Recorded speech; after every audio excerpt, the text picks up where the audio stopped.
Assalamualaikum warahmatullahi wabarakatuh. Izin memperkenalkan diri, nama saya Jana Samsul Arif dengan NIM 2206073. Di sini saya akan membahas tentang cara kerja tata bahasa Chomsky dalam automata. Di sini dalam tata bahasa Chomsky ada memiliki 4 jenis automata dalam bahasa Chomsky, yaitu ada finite state automata, dan yang kedua ada full stone automata, dan ketiga ada linear bounded automata, dan yang keempat ada Turing machine. Nah, di sini saya akan membahas tentang yang pertama, yaitu cara kerja finite state automata. Finite state automata atau juga dikenal sebagai automata berhingga merupakan tipe mesin automata yang digunakan untuk mengenali bahasa reguler. Cara kerja FSA atau finite state automata dalam konteks tata bahasa Chomsky yang mencakup bahasa reguler adalah sebagai berikut. Yaitu yang pertama, inisialisasi.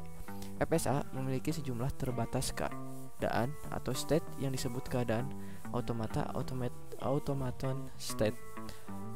Lalu juga ada satu dari keadaan tersebut adalah keadaan awal atau initial state, tempat mesin automata memulai proses. Lalu yang kedua ada membaca input. FSA mulai membaca simbol-simbol input satu persatu dari kiri ke kanan. Pada setiap langkah mesin automata membaca satu simbol dari input. Lalu yang ketiga ada transisi antar keadaan. FSA memiliki tabel transisi yang menggambarkan bagaimana mesin berpindah dari satu keadaan ke keadaan yang lain berdasarkan simbol input yang sedang dibaca. Nah, ketika membaca simbol input tertentu, mesin automata akan berpindah ke keadaan yang sesuai dengan tabel transisi. Nah, ini disebut juga proses yang sangat sederhana dan berdasarkan aturan yang sudah ditentukan. Lalu ada keadaan akhir atau final state. Setelah semua simbol input telah dibaca oleh mesin, maka mesin automata mungkin berada di salah satu keadaan akhir atau final state. Nah, jika mesin automata berada di keadaan akhir, maka urutan input dianggap diterima dan termasuk dalam bahasa yang dikenali oleh FSA. Nah, dan juga ada penolakan. Yang kelima penolakan. Jika mesin automata tidak berada di keadaan akhir, setelah semua simbol input telah dibaca, maka urutan input ditolak dan dianggap tidak termasuk dalam bahasa yang dikenali oleh FSA. Yang keenam ada akhir pemrosesan. Setelah semua simbol input telah dibaca dan proses selesai, mesin automata mungkin berada di keadaan akhir atau bukan akhir, tergantung pada apakah urutan inputannya diterima atau ditolak. Jadi, FSA adalah mesin automata yang sangat terbatas dalam kapasitasnya dan juga mereka lebih cocok untuk mengenali bahasa dengan struktur sederhana seperti bahasa reguler, karena FSA tidak dapat mengenali bahasa yang memerlukan pemrosesan yang lebih kompleks atau menyimpan informasi lebih dari yang dapat diwakili oleh sejumlah terbatas keadaan. Contoh bahasa yang dapat dikenali oleh FSA yaitu bahasa bilangan biner yang berjumlah genap dan ganjil.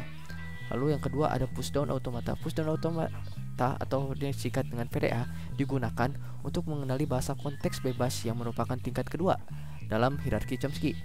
Cara kerja PDA dalam konteks tata bahasa Chomsky bisa kita jelaskan sebagai berikut. Yang pertama inisialisasinya, yaitu PDA memiliki tumpukan atau stack sebagai struktur penyimpanan tambahan yang digunakan selama pemrosesan inputan. Dan juga PDA memiliki sejumlah terbatas keadaan states, termasuk keadaan awal atau initial state. Yang kedua, membaca input. PDA mulai membaca simbol-simbol input satu persatu, dimulai dari simbol pertama di sebelah kiri hingga mencapai simbol terakhir di sebelah kanan. Yang ketiga, ada transisi antar keadaan. PDA memiliki tabel transisi yang menggambarkan bagaimana mesin berpindah dari satu keadaan ke keadaan yang lain berdasarkan simbol input yang sedang dibaca dan simbol yang sedang ditumpukan. PDA juga memiliki operasi-operasi fuse, memasukkan simbol ke dalam tumpukan, dan foo mengeluarkan simbol dari tumpukan. Ketika membaca simbol input dan memeriksa simbol pada tumpukan, PDA dapat melakukan transisi sesuai dengan tabel transisi. Keempat, operasi push dan pop. PDA dapat memasukkan simbol ke dalam tumpukan atau push atau mengeluarkan simbol dari tumpukan, yaitu pop, berdasarkan aturan yang dapat ditentukan dalam tabel transisi. Ini memungkinkan PDA untuk mengelola struktur yang lebih kompleks daripada yang dapat diakui oleh mesin automata berhingga atau FSA. Keadaan akhir atau final state. Setelah semua simbol telah diinput dan dibaca, PDA berada dalam keadaan state. Urutan input dianggap diterima dan termasuk dalam bahasa yang dikenali oleh PDA. Penolakan: jika PDA tidak berada di keadaan akhir atau jika proses berhenti sebelum semua input dibaca, urutan input ditolak dan dianggap tidak termasuk dalam bahasa yang dikenali oleh PDA. Jadi PDA memiliki kemampuan lebih tinggi dibandingkan dengan mesin automata berhingga, yaitu FSA, dan cocok untuk mengenali bahasa konteks bebas. PDA digunakan untuk memodelkan struktur sintaksis tata bahasa, pemrograman tata bahasa aljabar konteks bebas, dan bahasa dengan struktur yang lebih kompleks daripada bahasa reguler. PDA adalah salah satu alat penting dalam teori bahasa formal dan automata yang digunakan dalam pemrosesan bahasa alami, kompilasi, dan pemrograman komputer. Yang ketiga ada Linear Bounded Automaton. Linear Bounded Automaton atau LBA adalah jenis mesin automata yang digunakan untuk mengenali bahasa konteks terbatas yang merupakan tingkat ketiga dalam hierarki Chomsky. Berikut adalah cara kerja LBA dalam konteks tata bahasa Chomsky. Yang pertama ada inisialisasinya, yaitu LBA adalah mesin automata yang memiliki tumpukan stack seperti mesin PDA pada umumnya, tetapi ada pembatasan penting dalam tumpukan TBA. Dalam tumpukan LBA dibatasi oleh ukuran input. Hal ini berarti tumpukan dalam LBA hanya dapat memiliki ukuran yang sebanding dengan panjang input. Yang kedua ada membaca input. LBA mulai membaca simbol-simbol input satu persatu dari kiri ke kanan. Yang ketiga, transisi antar keadaan. LBA memiliki tabel transisi yang menggambarkan bagaimana mesin berpindah dari satu keadaan ke keadaan lain berdasarkan simbol input yang sedang dibaca dan simbol yang ada di dalam tumpukan. LBA dapat melakukan operasi fuse, memasukkan simbol ke dalam tumpukan, atau vote, mengeluarkan simbol dari tumpukan berdasarkan aturan dalam tabel transisi. Yang keempat ada penjagaan ukuran tumpukan. Salah satu fitur LBA adalah ukuran tumpukan yang dibatasi oleh ukuran input. Ini berarti mesin tidak dapat mengubah tumpukan sebanding dengan ukuran input, sehingga memastikan batasan terhadap kompleksitas pemrosesan. Yang kelima, keadaan akhir atau final state. Setelah semua simbol input telah dibaca dan LBA berada dalam keadaan akhir, urutan input dianggap diterima dan bahasa yang dikenal oleh LBA. 6. Penolakan. Jika LBA tidak berada dalam keadaan akhir atau jika proses berhenti sebelum semua input dibaca, urutan input ditolak dan dianggap tidak termasuk dalam bahasa yang dikenali oleh LBA. Jadi LBA adalah automata yang lebih kuat daripada pushdown automaton atau PDA, tetapi memiliki batasan hal ukuran tumpukan yang memungkinkan mereka untuk mengenali bahasa konteks terbatas. LBA digunakan untuk memodelkan bahasa dengan struktur yang lebih kompleks daripada bahasa konteks bebas dan lebih sesuai untuk masalah yang memerlukan pemrosesan dengan tingkat kompleksitas antara.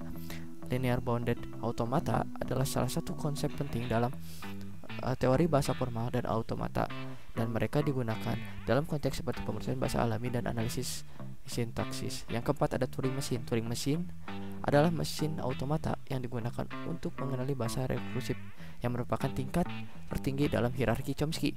Berikut adalah cara kerja Turing Machine atau TM dalam konteks tata bahasa Chomsky. Yang pertama ada inisialisasinya. Turing Machine memiliki sebuah pita tak terbatas yang dapat digunakan untuk membaca atau menulis dan menghapus simbol. TM juga memiliki kepala yang dapat bergerak kiri atau ke kanan untuk membaca dan menulis simbol pada pita. Dan juga ada sejumlah keadaan dalam Turing Machine, termasuk keadaan awal initial state. Yang kedua, ada membaca input. Turing Machine mulai membaca simbol-simbol input satu persatu dari pita, dimulai dari simbol pertama di sebelah kiri hingga mencapai simbol terakhir di sebelah kanan. Yang ketiga, ada transisi antar keadaan. Turing Machine memiliki tabel transisi yang menggambarkan bagaimana mesin berpindah dari satu keadaan ke keadaan lain berdasarkan simbol input yang sedang dibaca, simbol yang akan ditulis, dan pergerakan kepala kiri atau kanan. Transisi juga dapat menggantikan simbol pada pita dengan simbol yang baru atau menghapus simbol.